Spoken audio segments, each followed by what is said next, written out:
നമസ്കാരം. ഞാൻ മൊയ്തീൻ ഷാ വിഷനിലേക്ക് എല്ലാവർക്കും സ്വാഗതം. ബഹുമാന്യരെ, ഇന്ന് ഹിരോഷിമ ദിനമാണ്. രണ്ടാം ലോക മഹായുദ്ധത്തിൻ്റെ അവസാനത്തിൽ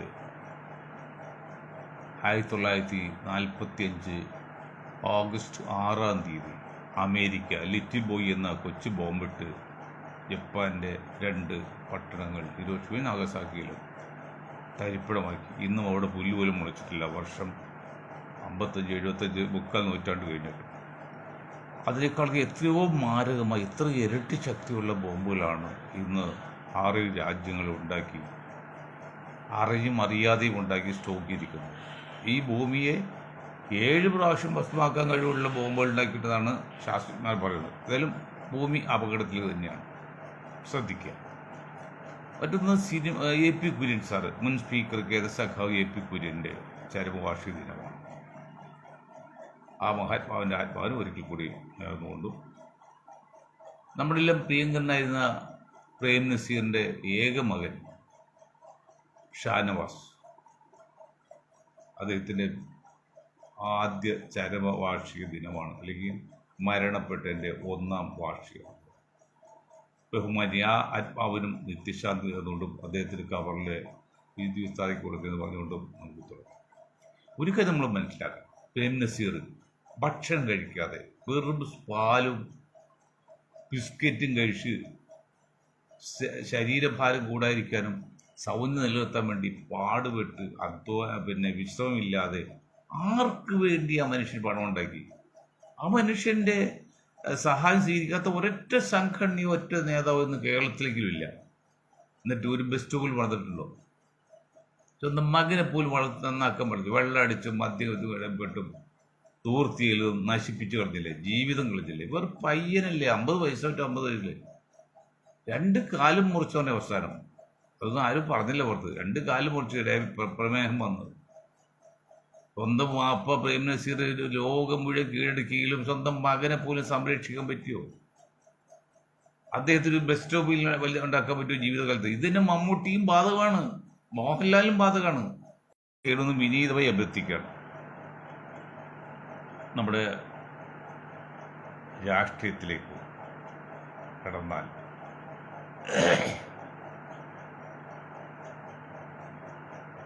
DMK എന്ന് പറയുന്ന ഒരു മതേതര ജനാധിപത്യ സോഷ്യലിസ്റ്റ് പാർട്ടിയാണ്, ഒരു വർഗീയ പാർട്ടിയൊന്നുമല്ല. അല്ല പിന്നോക്ക രാഷ്ട്രീയം കളിക്കുന്നുള്ളൂ, അത് പത്ത് തെറ്റ് പറയാൻ പറ്റില്ല. അങ്ങനെയുള്ള ഒരു രാഷ്ട്രീയ പാർട്ടി ദ്രാവിഡ മുന്നേറ്റ കഴകം, സ്റ്റാലിൻ്റെ മകൻ ഉള്ള പാർട്ടി നല്ല ഭരണത്തിൽ വെറുതെ നല്ല ഭരണം കാഴ്ചവെച്ച് മുന്നോട്ട് പോകുമ്പോഴാണ് ക്രിസ്ത്യൻ നാമധാരിയായ, ഹിന്ദു ആണെങ്കിൽ വീണ്ടും ക്രിസ്ത്യൻ നാമധാരിയായ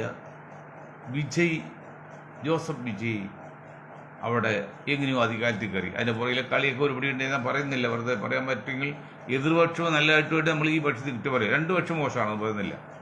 പക്ഷേ ഇപ്പം എന്തു പറ്റി?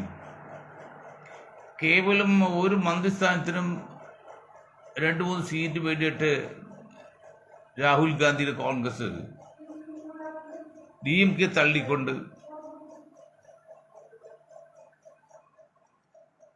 ക്രിസ്തീയ പേരുള്ള ജോസഫ് വിജയന് പിന്തുണ കൊടുത്ത്, അതുകൂടി ലീഗും പിന്തുണ കൊടുത്ത്. അത് ലീഗിന് പിന്തുണ DMK ചോദിച്ചിട്ടാണ്. ഖായിദമില്ലത്ത് മുഹമ്മദ് ഇസ്മായിൽ സാഹിബിൻ്റെ പേരിൽ ജില്ലയുണ്ടല്ലോ തമിഴ്നാട്ടിൽ, അദ്ദേഹത്തിൻ്റെ സ്മാരകം ഒന്ന് പണിയാൻ അദ്ദേഹം ശ്രമിക്കുകയാണ്. ഓക്കെ,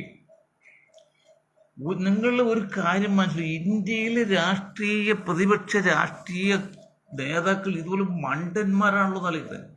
ഒരു കഴിവില്ലാതെ, ഒരു ദീർഘവീക്ഷയില്ലാതെ, സാമാന്യ ബുദ്ധിയില്ലാത്ത മൊയ്തീൻ ഷായുടെ ഗ്രൂപ്പും പറയുന്നത് നിങ്ങൾ ശ്രദ്ധിക്കുക. നമുക്ക് ഇന്ത്യ മുന്നണിയാണ്. ഇന്ത്യ മുന്നണിയിലെ ഒരു ഘടകകക്ഷിയെ മാറ്റണമെങ്കിൽ വേറെ ഘടകകക്ഷിയെ ചേർക്കണമെങ്കിലും ഈ മണ്ട ശിരോമണികൾ. ഞങ്ങൾ അത് തെറ്റാണ്, നിങ്ങൾ തിരുത്താം, ഒരു കുഴപ്പമില്ല. ഇവിടെ KC വേണുപോലെ സതീഷ് ഉൾപ്പെടെ പിന്നീട് രമേശ് ഉൾപ്പെടെ വലിയ ലോക നേതാക്കളുണ്ടല്ലോ. നിങ്ങൾ നയിക്കുന്ന അല്ലെങ്കിൽ നിയന്ത്രിക്കുന്ന നിങ്ങളുടെ നേതാവ് വലിയ നേതാവുണ്ടല്ലോ രാഹുൽ ഗാന്ധി, അതിനൊപ്പം നേതാവുണ്ടല്ലോ ഖാർഗെ. ഒരു കാര്യം വളരെ വ്യക്തമല്ലേ? ഇത് ഏതെങ്കിലും തെണ്ടി രാഷ്ട്രീയക്കാർ ഇതുവരെ പറയുന്നുണ്ടോ? ഞങ്ങൾ ചിന്തിക്കുമ്പോൾ അത് തെറ്റ് കാണുന്നുണ്ട്. എന്തായിട്ട് ഒരു മുന്നണി പ്രസ്ഥാനത്തിൽ ഒരു രാഷ്ട്രീയ പാർട്ടിയെ ചേർക്കണമെങ്കിലും അവർ പുറത്ത് വിടണമെങ്കിലും ആ യോഗം വിളിച്ചുകൂട്ടി വളരെ കാര്യം ചർച്ച ചെയ്തിട്ട് തുടങ്ങും. ഇത് ആ സ്ഥാപക നേതാക്കളിൽ ഒരാളെ, സ്ഥാപക പാർട്ടിയിൽ ഒരാളെ, ദ്രാവിഡ മുന്നേറ്റ കഴകം എന്ന പാർട്ടിയെ ഒഴിവാക്കിക്കൊണ്ട് ജോസഫ് വിജയ്ക്ക് ഈ രാഹുൽ ഗാന്ധി ആരോടും ചോദിക്കുകയാണ് പിന്തുണ ഒരാളും ചോദിച്ചില്ല. ശരിയാണോ സാർ? മണ്ടന്മാരെ കോൺഗ്രസ് BJP താഴെ ഇറക്കാൻ വേണ്ടിയുള്ള കളി, അത് ചില വിദേശ ശക്തി, അങ്ങനെ കുറച്ച് കാര്യങ്ങളൊക്കെ ഉണ്ട്. അത് നമ്മൾ പറയാത്തെന്നറിയോ? അത് പറയുകയാണെങ്കിൽ ഇപ്പോഴത്തെ പക്ഷെ അത്ര മോശമാണ്. BJP നയിക്കുന്ന സംഘപരിവാർ അത്ര മോശമായിട്ട് രാജ്യം നടക്കുന്നു. അപ്പം പിന്നെ നമ്മളിങ്ങനെ ഏറ്റവും കുറ്റം പറയും, നിൽക്കുകളില്ലാതെ ചെയ്യുമ്പോൾ നമ്മൾ സപ്പോർട്ട് ചെയ്യേണ്ടി വരില്ലേ? അത് മനസ്സിലാക്കാൻ പറ്റില്ല. ഞാൻ പറഞ്ഞപ്പോൾ DMK കാര്യം, DMK മുന്നണികൾ ഒഴിവാക്കണമെങ്കിലും അല്ലെങ്കിൽ അവർ പിൻവലിക്കണമെങ്കിലും ആ ദേശീയ കമ്മിറ്റി ഉണ്ടോ മക്കളെ? ആ മക്കൾക്ക് ഒരു വാക്കിട്ട് ഞാൻ പറയുന്നുള്ളൂ. നിങ്ങൾ യോഗം കൂടിയോ? ദേശീയ മുന്നണി യോഗം കൂടിയോ? അത് DMK നമ്മൾ ഒഴിവാക്കുന്നു, പകരം വിജയിനെ നമ്മൾ സപ്പോർട്ട് ചെയ്യുന്നു, മന്ത്രിസഭയിൽ പങ്കെടുക്കുന്നുള്ളത് രാഹുൽ ഗാന്ധി സ്വന്തം എടുത്ത തീരുമാനമില്ല. ഏതെങ്കിലും കമ്മിറ്റി കൂടി, ഏതെങ്കിലും പാർട്ടി വിളിച്ചു കൂട്ടിയോ? കൊണ്ടികൾക്ക് പറയാം. ഞങ്ങൾ വെറും സാധാ പുഴുക്കൾ, സാധാരണക്കാർ. ഞാനത് എൻ്റെ ഗ്രൂപ്പ്, എൻ്റെ ഗ്രൂപ്പിൽ പിന്നെ എന്നേക്കാൾ ബുദ്ധിയുള്ളവരുണ്ട്. നിങ്ങളൊന്ന് ആലോചിച്ച് നോക്കി, അങ്ങനെ ഒരു കമ്മിറ്റി കൂടിയാണോ സ്റ്റാലിനെ പിന്തുണ വിളിച്ചും രാജുവിന് പിന്തുണ കൊടുത്തു? അല്ല. ഇപ്പൊ എന്താ പറ്റുന്നല്ലോ? ഈ സീറ്റ് വർധനവില്, മണ്ഡല വർധനവില് DMK എതിർപ്പില്ല എന്ന് പറഞ്ഞാൽ അതിനർത്ഥം DMK അനൗദ്യോഗികമായിട്ടെങ്കിലും BJP മുന്നണിയിലേക്ക് അനുകൂലമായിരുന്നല്ലേ? ബുദ്ധിയുടെ അംശം അങ്ങനെയല്ല എൻ്റെ അർത്ഥം. എന്താ നിങ്ങൾ ധരിക്കുന്നത്? എന്താ നിങ്ങൾ കോൺഗ്രസ്സുകാരെ നേതാക്കളെ, എന്താ നിങ്ങൾ പ്രതിപക്ഷ മറ്റ് രാഷ്ട്രീയ മുന്നണി രാഷ്ട്രീയ നേതാക്കളെ, നിങ്ങൾ എന്ത് അർത്ഥത്തിലാണ് ചിന്തിക്കുന്നത്? ഒന്നാമത്തിൽ നമ്മൾ ഈ പാരമ്പര്യം ഇന്നലെ പറഞ്ഞു, ബീഹാറിൽ കെട്ടിവെച്ച് കാശില്ലാത്ത ഈ RJDക്കും കോൺഗ്രസിലൊക്കെ ഇന്നലെ ഒന്ന് അതിനകത്ത് 70-80% വോട്ട് BJP കിട്ടിയെടുത്ത് 10% കിട്ടുള്ളൂ, ബാക്കി 90% അങ്ങോട്ട് പോയി. BJPയുടെ ദേശീയ പ്രസിഡന്റ് വർഷങ്ങളോളം, ഏതാണ്ട് BJP 30 വർഷം നടത്തി, 31 കൊല്ലം അല്ല 5 വർഷം ആയി. അത് BJP ഭരിച്ചുകൊണ്ടിരുന്നതാണ്. BJP ജയിച്ച മണ്ഡലമാണ്. BJP തോറ്റു മാത്രമല്ല, BJP തോൽവി മാത്രമല്ല, ഇത് ഈ അച്ഛൻ മകൻ പാർട്ടിയല്ലേ RJDയും രാഹുലിന്റെ പാർട്ടിയും അവർ തകർത്ത് കളഞ്ഞു, പൊട്ടിവെച്ച കാശില്ലാതെ കളഞ്ഞു. ഇത് ജനങ്ങൾ ഇഷ്ടപ്പെടുന്നില്ലെന്ന്. ഈ അച്ഛനും മോനും കളി, ഈ പാവം കൂടി കളിക്കുമ്പോൾ കളി ജനങ്ങൾ ഇഷ്ടപ്പെടുന്നില്ല. ജനങ്ങൾ അങ്ങനെ മോശമായി കണക്കാക്കാതെ, ഞാൻ അടിയന്തരാവസ്ഥ സമയത്ത് ഇന്ത്യൻ നാഷണൽ കോൺഗ്രസ് താഴെ ഇറക്കിയത് ഈ കമ്മ്യൂണിസ്റ്റ് കോൺഗ്രസ് അല്ല, ഈ പാവപ്പെട്ട ഇന്ത്യയിലെ അധ്വാനിക്കാൻ അറിയാവുന്ന, വിശപ്പിന് വില അറിയാവുന്ന, സാഹോദര്യത്തിന് മഹത്വം അറിയാവുന്ന, സ്വാതന്ത്ര്യത്തിന്റെ ഫലമനുഭവിച്ച സാധാരണക്കാരാണ്, അർത്ഥപട്ടിക്കാരാണ്. ബീഹാറിലെയും UPയിലേക്ക് അർത്ഥപട്ടിക്കാർ, കർഷകർ, അവരാണ് കോൺഗ്രസ് വോട്ട് ചെയ്ത് കോൺഗ്രസ് താഴെ ഇറക്കിയത്. അല്ലാതെ BJPയോ അല്ലെങ്കിൽ RSSോ അല്ലെങ്കിൽ കമ്മ്യൂണിസ്റ്റ് പാർട്ടിയോ ഒന്നും ഉണ്ടായിട്ടില്ല. അവരൊക്കെ ഉണ്ടായിരുന്നത്. അപ്പൊ ഇന്ത്യൻ ജനത മോശമാകും മനസ്സിലാക്കണം. അതാണല്ലോ ഏറ്റവും വലിയ പോലെ. ഒരു പ്രവർത്തനമില്ലാതെ പരിചയമില്ലാതെ ഏതാനും ദിവസങ്ങളിൽ ഒരു പാർട്ടി ഉണ്ടാക്കിയിട്ട് ആ പാർട്ടി BJP മുട്ടുകുത്തിച്ചില്ലേ? ഇപ്പോഴും കുത്തിച്ചുകൊണ്ടിരിക്കല്ലേ? കാരണം കോടതി വരെയും സംഘപരിവാർ അനുഭവി പോകുന്നു. ഇന്നലെ കോടതി പറഞ്ഞാൽ മദ്രസകളിൽ വന്ദേമാതരം പാടിയാൽ ആകാശം ഇടിഞ്ഞു വീഴുന്നു. ആകാശം ഇടിഞ്ഞ് വീഴുന്നു പറയുന്ന ശൈലി ഒരു ലോക്കൽ ശൈലിയാണ്. ഒരു സുപ്രീം കോടതിയിൽ ഹൈക്കോടതി ജഡ്ജിമാർ ഇതൊന്നും പറയാം, ആ വാക്കൊന്നും ഉപയോഗിക്കാൻ പാടില്ല. അതൊരു തറകള് രാഷ്ട്രീയക്കാർ പ്രസംഗിക്കുന്നവർ, കടുങ്കഥക്കാർ പറയുന്നതാണ് ആകാശം ഇടിഞ്ഞു വീഴുമോ. ഒരു ഹൈക്കോടതിയിലെ ചീഫ് ജസ്റ്റിസും ഒക്കെ പറയാണ് അങ്ങനെ ആകാശം ഇടിഞ്ഞു വീഴുമെന്ന് പറഞ്ഞ് പത്രവാർത്തയാണ്. ശരിയാണെങ്കിൽ തെറ്റൊരിക്കറിയില്ല. ഇന്നലെ എനിക്കൊരു മഹാരാഷ്ട്ര കോടതി, ഇന്നിപ്പോ കൽക്കട്ട കോടതി പറഞ്ഞു. രണ്ടും BJP ഇരിക്കാണല്ലോ. എന്താ ഈ കോടതികൾക്ക്? എവിടെ ജനാധിപത്യം, എവിടെ സോഷ്യലിസം, എവിടെ മതേതത്വം, എവിടെ പൗരാവകാശം? ഇതെന്തെങ്കിലും പറഞ്ഞ അവിടെ ജാതി പറഞ്ഞ് മുഖം നോക്കി പേര് നോക്കി ശിക്ഷ കൊടുക്കണം. അവിടെ കാര്യം പറയാതിരിക്കാൻ പറ്റുമോ? നമ്മൾ പറയും നമ്മൾ രാജ്യത്തെ സ്നേഹിച്ചുകൊണ്ട് തന്നെ BJPയും പിന്നെ RSSനെ പോലും അംഗീകരിച്ചുകൊണ്ട് തന്നെ രാജ്യം ഭരിക്കുന്ന കക്ഷി എന്നതിൽ BJP ഗവൺമെന്റ് നമ്മൾ പരിധിവരെ അനുകൂലിച്ചിട്ട് പറയാണ്. പറയുമ്പോൾ കാര്യങ്ങൾ പറയണ്ടേ? ജനാധിപത്യം ഉണ്ടോ, മതേതരത്വം ഉണ്ടോ, സോഷ്യലിസ്റ്റ് ഉണ്ടോ, സാമൂഹ്യ നീതി ഉണ്ടോ? എന്താണ് പറയുന്നത്? എന്താണ് നമ്മുടെ രാജ്യത്തിന് പോക്ക്? എവിടെയാണ്? കോടതി ഇങ്ങനെ പറഞ്ഞാൽ കോടതിക്ക് പറയുന്ന ഭാഷ. അപ്പൊ എൻ്റെ ഒരു സുഹൃത്തിന് ചെറുപ്പത്തിലെ ജഡ്ജിയായി. എന്താ കുഴപ്പമറിയോ? ഒരു ജഡ്ജി ആയി കഴിഞ്ഞാൽ ഡ്രൈവർ കാർ ഓടിച്ചുകൊണ്ട് കാറിൽ ഇരുന്ന് ഒരു തമാശകളും പറയാൻ പറ്റില്ല. കാരണം ഡ്രൈവർ അവിടെ ഇരിക്കുകയാണ്. അവർ പ്രൈവസി, സ്വകാര്യ ജീവിതം പോകും. പിന്നെ എല്ലാം ഒരു യാന്ത്രിക യുഗമാണ്. ഞാൻ ആ മനുഷ്യരോട് പറഞ്ഞു, നിങ്ങൾ ഇത്ര ചെറുപ്പത്തിൽ ജഡ്ജി ഒരു കാര്യം പേരും വരുമ്പോൾ സമ്പത്തൊക്കെ ശരിയാണ്, പക്ഷെ നിങ്ങൾക്ക് ഇങ്ങനെയുള്ള ബുദ്ധിമുട്ടുണ്ട്. നിങ്ങൾക്കല്ല, നിങ്ങളിപ്പോൾ ആർക്കും വരും. അതുപോലെയാണ് ഒരു ജഡ്ജിയൊക്കെ പറയുന്ന ഒരു ഭാഷ എത്ര പിന്നെ ഭംഗിയായിരിക്കണം, എത്ര അർത്ഥതലത്തിലുണ്ടായിരിക്കും. ഒരു തമാശയൊക്കെ പറയാവോ? ഒരു തമാശ പറഞ്ഞാൽ കോക്രോച്ച് പാർട്ടി ഉണ്ടായത് അത് ആരൊക്കെ ഒത്തുകളിച്ചാൽ എനിക്കറിയില്ല, അത് പിന്നീട് പറയപ്പോ. അപ്പൊ പറയുന്നത് ആകാശിടിഞ്ഞ് വീഴുന്നില്ല. നിങ്ങൾ മദ്രസകളിൽ എന്ത് പാടണം, വന്ദേമാതരം പാടണം, അത് തെറ്റില്ല എന്നൊക്കെ പറയാം. ഈ ആകാടിഞ്ച് വീഴുന്ന ഒരു ശൈലി ഉണ്ടല്ലോ, അത് മാന്യന്മാർക്കും അല്ലെങ്കിൽ ജഡ്ജിമാർക്കും പറ്റിയ ശൈലിയല്ലത്. അതൊക്കെ ഒരു തറ പാസംഗന്മാർക്കും തമാശ എന്നൊക്കെയാണ്. അപ്പം അങ്ങനെയാണ് കാലം പോകുന്നത്. അപ്പം അതിനിടയ്ക്ക് പ്രതിപക്ഷ പാർട്ടികൾ ഇങ്ങനെ എന്ത് മാനദണ്ഡത്തിലാണ്, എവിടെ യോഗം കൂടിയാണ് നിങ്ങൾ DMK ഒഴിവാക്കി പിന്നെ വിജയ് യേശുദാസല്ല ജോസഫ് സ്റ്റാലിനിക്ക് നിങ്ങൾ പിന്തുണ കൊടുത്തത്, ജോസഫ് വിജയന്. അതുപോലെ യാതൊരു തത്വദീക്ഷയില്ല, ദീർഘവിഷയത്ത് മണ്ടത്ത് കാണി. അതല്ല ഇപ്പൊ സതീശനെ കേരളത്തിൽ മുഖ്യമന്ത്രിക്ക് ഇതുപോലെ നാണം കെടാണ്ട ഇനി കോൺഗ്രസ്. എന്നിട്ടിപ്പോ 2.5 വർഷം സതീഷ്, ബാക്കി 2 വർഷം വേറെ ആൾക്കൊന്ന് 2.5 വർഷം വേണ്ടി പാർട്ടി ഇല്ലാതാവും. ഏതാ കോൺഗ്രസ് പാർട്ടി ഇല്ലാതാവും. അപ്പം തന്നെ കമ്മ്യൂണിസ്റ്റ് പാർട്ടി തകർത്ത് കൈ കൊടുത്തേക്കാവുന്ന എഗ്രിമെന്റ് ചെയ്ത ശേഷമാണ് പിണറായി വിജയൻ ഇത്രയും കാലം ഭരിച്ചും കേസിനെ ഒഴിവാക്കിയിരിക്കുന്നത്.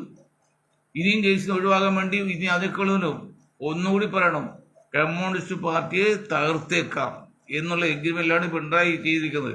ഇന്ന് കണ്ണൂർ ജില്ലയിലെ പയ്യോളി പിരിച്ചുവിട്ട് പലരും പിരിച്ചുവിടാൻ പോണം. അത് കമ്മ്യൂണിസ്റ്റ് തകരാൻ പാടില്ലെന്ന് നമ്മൾ വീട്ടിൽ പോയത്. കമ്മ്യൂണിസ്റ്റ് എന്ന പ്രത്യയശാസ്ത്രം ലോകത്ത് ആവശ്യമാണ്. ഇന്ത്യൻ നാഷണൽ കോൺഗ്രസിൽ ഇന്ത്യക്ക് ആവശ്യമാണ്. പോലെ ആ കമ്മ്യൂണിസ്റ്റാണ് കേരളത്തിൽ തകർത്ത് കളഞ്ഞത്. അപ്പൊ എല്ലാവരും പറഞ്ഞത് പിണറായി സതീശൻ, പിണറായി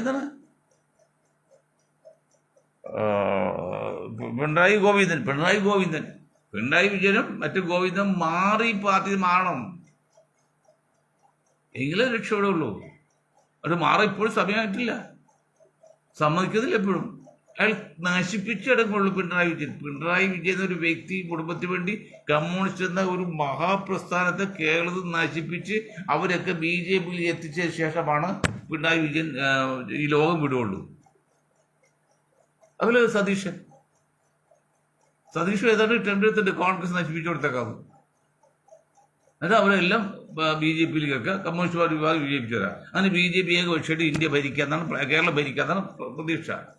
പക്ഷെ അത് മുഴുവൻ നടക്കൂല. കാരണം അറിയോ, കേരള ജനത, ഇന്ത്യൻ ജനത അവർക്ക് ചില എത്തിക്സ് ഉണ്ട്. വിദ്യാഭ്യാസം കൊണ്ടോ സമ്പത്ത് കൊണ്ടൊക്കെ ഇപ്പോൾ കുറവായിരിക്കാം, പക്ഷെ സംസ്കാരം കൊണ്ടും വിശാല മനസ്സുകൊണ്ടും അവർ വളരെ സമ്പന്നമാണ് സാധാരണക്കാർ. കാരണം അവർക്ക് വിശപ്പിന്റെ വില അറിയാം, സാഹോദര്യത്തിന്റെ മഹത്വം അറിയാം, സ്വാതന്ത്ര്യത്തിന്റെ വില അറിയാം.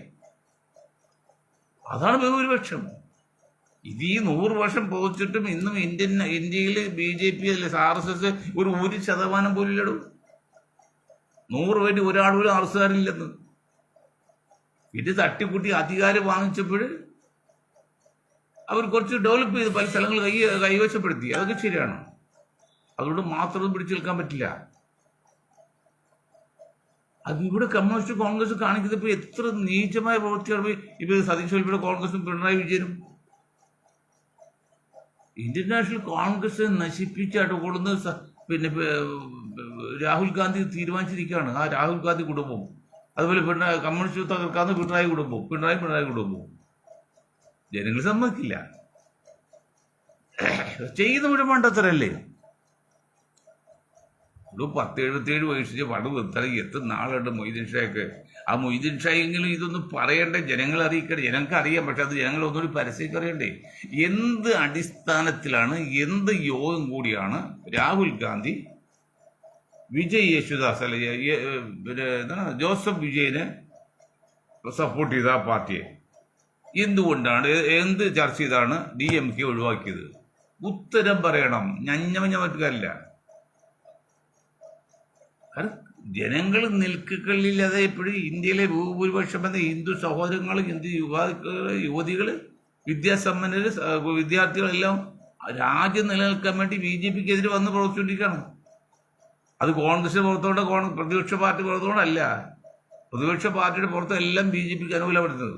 അത് അറിയാതെയോ പല സംഭവം. കേസ് വേണോ ഇതൊക്കെ അറിയാമല്ലോ. രാജസ്ഥാനിൽ ഒരു സീറ്റ് കൊടുത്തില്ലേ BJPക്ക്. അപ്പോൾ അവർ വേണ്ട എന്താണ് നമ്മുടെ ട്രിവാൻഡ്രം കോർപ്പറേഷൻ ഏട് കിട്ടിയത് ഇന്നലെ പറഞ്ഞുകൊണ്ട് ആൾക്കാർ എത്ര എൻ്റെ ചാനൽ ചേർന്നെങ്കിലും ലോകം മുഴുവൻ പോകുന്നതാണ്. കാരണം നമ്മൾ കാര്യം മാത്രം പ്രസക്തമാണ്, അല്ലെ ആൾ കൂട്ടി പൈസ ഉണ്ടാക്കാനല്ല. വളരെ നിഷ്പക്ഷമായിട്ട് പറഞ്ഞുകൊണ്ട് അറിയാം. അതുള്ള കമ്മ്യൂണിസ്റ്റ് പാർട്ടി കോൺഗ്രസ് ഒരുപോലെ നമ്മൾ എതിർക്കുന്നുണ്ടല്ലോ, ആരുമില്ല. അപ്പം അങ്ങനെ വരുന്നുകൊണ്ട് പറയണത് ശരിയാണല്ലോ. ട്രിവാൻഡ്രം കോർപ്പറേഷന് BJPക്ക് കൊടുത്തത് ഒരൊറ്റ ആളാണ്. ആരാണ്? പിന്നെ മുരളീധരനാണ്.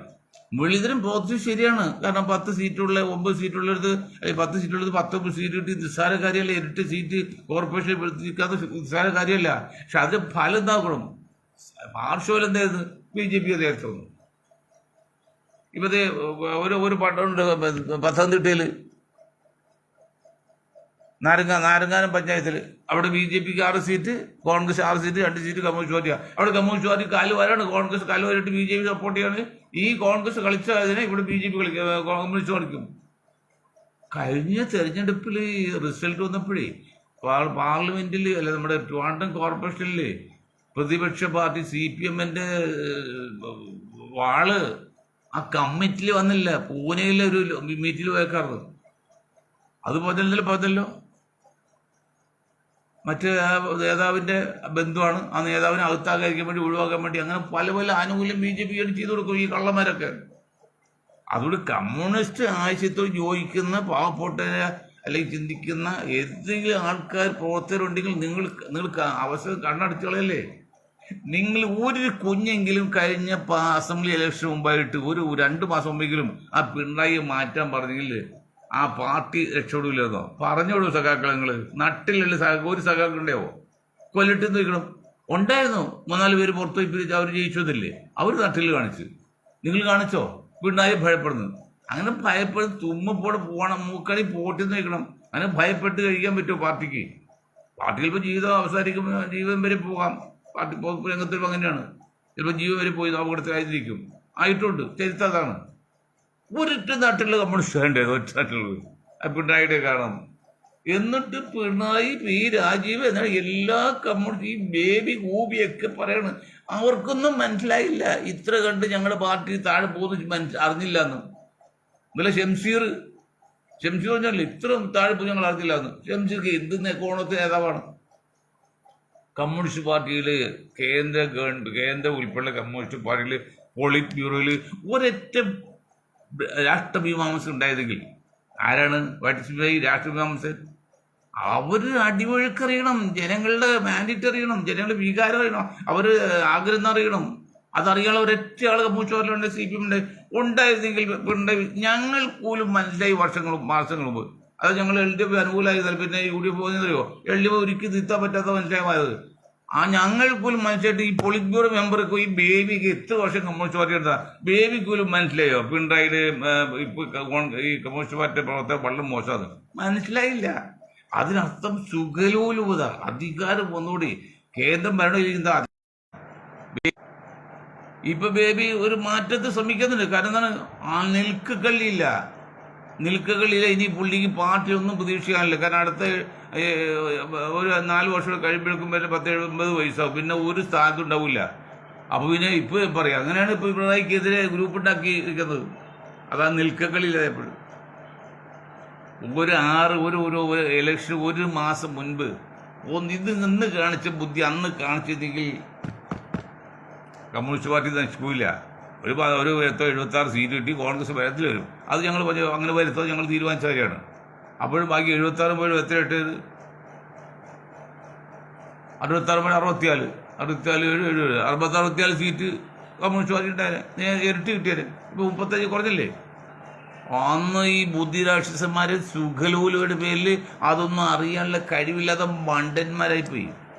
പിണറായി മാത്രം കുറ്റം പറ്റുകയല്ല, പിണറായിക്ക് അവസരം ചെയ്ത് കൊടുത്ത പാർട്ടി സഖാക്കളെയും ഉദ്യോഗസ്ഥ വർഗത്തെയും കുറ്റം വേണം. പിണറായി മാത്രമല്ല, ഒരു കൈ കൂട്ടിയ ശബ്ദം കേൾക്കുമോ? 2 കൈ കൂട്ടുണ്ട്. അതുപോലെ ഒരു പിണറായി വിചാരിച്ച് മാത്രം തർക്കം പറ്റില്ല. അപ്പം നിങ്ങൾ റാമുള്ളിൽ നിന്ന് ആനുകൂല്യം പറ്റി. പിണറായിക്കും കരുണാനിക്കും എന്താ ഗുണമെന്നറിയുമോ? അവർ കൂടുതൽ അവർ സഹായിക്കും, ശരിക്കും സഹായിക്കും. ഗുരുവായൂരിപ്പം ഭക്തവത്സരാണെങ്കിൽ കരുണാനിധി പ്രജാവത്സല. പുള്ളി സ്നേഹിക്കുന്നവർ പുള്ളി സ്നേഹിക്കും. അത് ഒരു മറ്റാളോ അതിനേക്കാൾ ശക്തിയാണ് പിണറായി കൂടെ നിന്ന് പിണറായി ഒരിക്കലും ചതിക്കില്ല, സഹായം ചെയ്യും. ഉമ്മൻചാണ്ടിയൊക്കെ അങ്ങനെയാണ് കേട്ടോ. പക്ഷേ ഏക്കാനി അത്ര ഒന്നുമില്ല, ഈ സതീഷ് അത്ര ഒന്നുമില്ല. സതീഷിൻ്റെ അത്രയൊന്നും വരുന്നില്ല. അത് അൻവറിൻ്റെ പറഞ്ഞില്ലേ. അപ്പം ഇതൊക്കെ അറിയാതെ കമ്മ്യൂണിസ്റ്റ് പാർട്ടി നേതാക്കൾ ഉണ്ണും ഉറങ്ങിയും സുഖിച്ചും ആസ്വദിച്ചും പാവപ്പെട്ടൊരു വോട്ടും പണവും കിട്ടിയപ്പോൾ ആസ്വദിച്ച് അങ്ങോട്ട് അർമാദിച്ചു പോയി. പിന്നെ വായനയില്ല. ഞാൻ പറയില്ല, PSCയിൽ എല്ലാ ടെസ്റ്റ് പേപ്പറും പഠിച്ചിരിക്കും. ജോലി കിട്ടിയാൽ പിന്നെ ആ പേപ്പർ എടുത്ത് ഷൗട്ട് ചെയ്യാൻ പോലും എടുക്കില്ല, പേപ്പർ തുറന്നു നോക്കൂല. അതുപോലെ കമ്മ്യൂണിസ്റ്റ് പാർട്ടി അധികാരം കിട്ടിയപ്പോഴല്ലോ. ഇന്ത്യൻ കമ്മ്യൂണിസ്റ്റ് പാർട്ടി കേരളത്തിൽ ഉണ്ടാക്കിയതോ ടാറിയ റോഡിൽ മുദ്രാവാക്യം എഴുതിയാണ്, അല്ലെങ്കിൽ ചേമ്പൻ്റെ ഇലയിൽ മുദ്രാവാക്യം എഴുതിയാണ്, വേസ്റ്റ് പേപ്പറിൽ മുദ്രാവാക്യം എഴുതിയാണ്. അങ്ങനെയൊക്കെയാണ് കൈകൊണ്ട് ചുവർ എഴുതിക്കുക. അങ്ങനെയൊക്കെയാണ് അവർ പാർട്ടി വളർത്തി വന്നത്. അതിങ്ങനെ അധികാരം കിട്ടിയ ശേഷം മുസ്ലിം ലീഗിൻ്റെ പോലെ അധികാരം കിട്ടിയ പിന്നിൽ സുഖസൗകര്യം കൂടി. പിന്നെ സാധാരണക്കാർ ചിന്തയില്ല, പിന്നെ പടക്കാർ മതി. ഇത് കല്യാണം കഴിയുന്നവർ ഇലക്ഷൻ കഴിയുന്നവർ അമ്മ വേണം, ഇലക്ഷൻ കഴിഞ്ഞ് മോളെ വധിക്കുന്ന രാഷ്ട്രീയക്കാർ തത്വമുണ്ട് എല്ലാവർക്കും, ചിലർക്ക്. അതുപോലെ പിന്നെ സമ്പന്നന്മാർ മാത്രമേ കൂടെ. ആ കമ്മ്യൂണിസ്റ്റ് നേതാക്കൾ വടക്ക് കേരളത്തിലേക്ക് വരുമ്പോഴല്ലേ 500-100 കോടിയൊക്കെ വിലയുള്ള കാറിലൊക്കെയാണ് വരുന്നത്. ഒരു പാവപ്പെട്ട കമ്മ്യൂണിസ്റ്റ് പാർട്ടി. അവനൊക്കെ ജനങ്ങൾ ഇങ്ങനെ ചെയ്താൽ പോരാ, ഭൂമുഖത്ത് നിന്ന് തന്നെ പുറത്താക്കണം, പാർട്ടി പുറത്തേക്ക് പോരാ. മാത്രം നീച്ചല്ലേ വില കൂടിയ അവിടെ കള്ളക്കടത്ത് അവിടെയൊക്കെയുള്ള കോടികൾ വിലയുള്ള കാറിലാണ് ഈ ചില സഹകളൊക്കെ മലപ്പുറം ജാഥയൊക്കെ വരുമ്പോൾ വരുന്നത്. മുഖകാശിന് വഴിയില്ലാത്ത പാവപ്പെട്ട ഒരു പാർട്ടിയാണ്. ഇതിപ്പോൾ ഏറ്റവും വലിയ സമ്പന്നന്മാരായല്ലോ. അതാണ് രണ്ടാമത് വലിയ മണിയോളി താജ്മഹലൊക്കെ ട്രിവാൻഡ്രത്ത് AK സെന്ററിന് പകരം വേറെ ഉണ്ടാക്കിയതൊക്കെ. എവിടുന്ന് ഈ പണം ആർക്കറിയാവോ? അപ്പോൾ ഏതായാലും കേരളത്തിൽ ഇത് ശ്രദ്ധിക്കണം, സർക്കാർ ശ്രദ്ധിക്കണം. ഇനി വേറൊരു കാര്യം പറയാനുള്ളത്, അതൊരു പതിവ് നിർത്താം. ഇന്നിപ്പോൾ ആലുവയിലെ ഗതാഗത തിരക്ക് അറിയാലോ. അത് ഒഴിവാക്കുകൊണ്ട് എന്തെങ്കിലും മാർഗമെന്ന് അറിയാൻ വേണ്ടി അന്ന് സർക്കാർ ശ്രമിച്ചപ്പോഴേ ആലുവ അൻവർ സാധനത്തറിയോ നാറ്റ്പാക്കിനോട് അപേക്ഷ കൊടുത്തിട്ടുണ്ട്. നാറ്റ്പാക്ക് ഒന്ന് ആലുവ പട്ടണത്തിൽ പറ്റിയ പുളിഞ്ചോട് മാത്താട് പാലിലൊക്കെ ബ്ലോക്കായിട്ട് 10-9 വർഷമായി. ഇനി നാറ്റ്പാക്ക് ഒന്ന് പഠിച്ചിട്ട് വേണം അതെന്തെങ്കിലും ചെയ്യണമെന്ന്. എന്താ അടിസ്ഥാനത്തിൽ അതൊക്കെ പോട്ടെ, ഞാൻ മണ്ടന്മാരെ കുടുംബത്തില്ല. പക്ഷെ ആലുവയ്ക്ക് അങ്കമാലിക്ക് എടുക്ക് കൊച്ചിൻ എയർപോർട്ട് നെടുമ്പാശ്ശേരി എയർപോർട്ടിൽ ഒരു റെയിൽവേ സ്റ്റേഷൻ പറ്റുന്നു. ആ റെയിൽവേ സ്റ്റേഷൻ കുറച്ചുകൂടി വികസിപ്പിച്ചിട്ട് ദീർഘദൂര ട്രെയിനെല്ലാം അവിടെ നിർത്തുകയും മറ്റ് ട്രെയിനെല്ലാം അങ്കമാലിയിലും ആലുവയും നിർത്തുകയും ചെയ്താൽ ഒരു പരിധി വരും ആലുവയിലും അങ്കമാലിലും അല്പം ബ്ലോക്ക് കുറയും. കാരണം വലിയ വലിയ പാർട്ടിക്ക് വരുമ്പോൾ നേരെ നെടുമ്പാശ്ശേരിയിൽ വന്നോളും. അവർക്ക് മറ്റൂർ വഴി വരാം, ആലുവ തന്നെ പെരുമ്പാവൂർ വഴി വരുന്നില്ല, പെരുമ്പാവൂർ മറ്റു വഴി എയർപോർട്ടിലേക്ക് വരാം, അങ്കമാലിക്ക് അങ്ങനെ വരാം, ഇവരറിയാം ആലുവയ്ക്ക് ഇങ്ങനെ വരാം. ബാക്കിയുള്ളത് എവിടെ മാർഗം വന്നിട്ട് അങ്കമാലി ഈ എയർപോർട്ടിലെ റെയിൽവേ സ്റ്റേഷനിൽ വന്നു കഴിഞ്ഞാൽ അവിടെ അപ്പോൾ തിരക്ക് അവിടെ ഒന്ന് ഒതുങ്ങി വരും, ഇവിടെ ഒതുങ്ങും. എന്ത് ചെയ്യണം? ദീർഘദൂര ട്രെയിൻ സർവീസ് എല്ലാം അങ്കമാലിയും ആലുവയും ഒഴിവാക്കിയിട്ട് നെടുമ്പാശ്ശേരി എയർപോർട്ടിനടുത്തുള്ള റെയിൽവേ സ്റ്റേഷനിൽ വേണം. അപ്പോൾ അത് കുറച്ചുകൂടി റെയിൽവേ സ്റ്റേഷൻ പ്ലാൻ മാറ്റത്. അങ്ങനെ വന്നാൽ ഒരു ആശ്വാസം ആലുവയ്ക്ക്.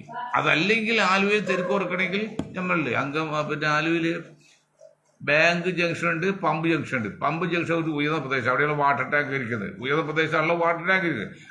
അവിടെ നിന്ന് നേരെ റെയിൽവേ ക്രോസ് ചെയ്ത് ബൈപ്പാസിലേക്ക് ഒരു ഫ്ലൈ ഓവർ എല്ലാം വേണ്ട. അവിടെ റെയിൽവേ ഓവർബ്രിഡ്ജ് ROB, ഒരു റെയിൽവേ ഓവർബ്രിഡ്ജ് വേണം, ഡൽഹിയിൽ കേട്ടത്.